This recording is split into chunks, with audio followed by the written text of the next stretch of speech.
IS Piano Production.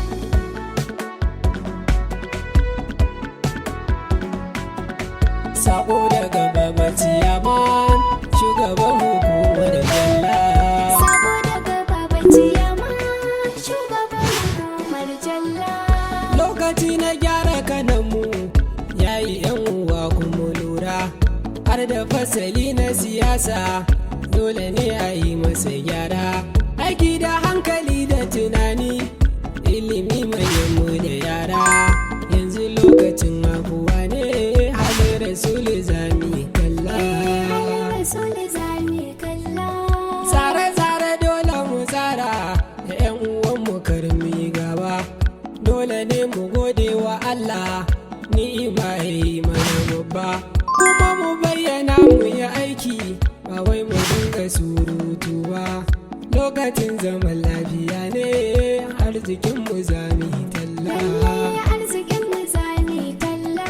Inganta rayuwa da matasa, mata su daina yawon talla.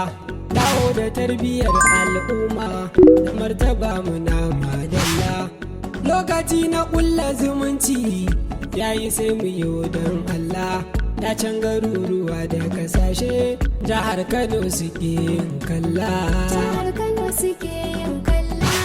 Wajibi mu girmama manya, mu ɗauki shawarar dattawa, sannan mu dinga kyautata harshe, kalamai wajen furtawa.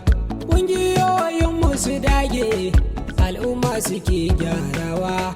Za mu nuna soyayya koki, biyo shi domin Allah.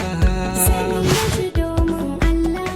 Lokacin faɗar gaskiya ne, 'yan uwa mu rike amana. Sako ne na MFR, baba mai gwada mana gauna. Dattijan kwarai mai kishi, wanda baya so a yi barna.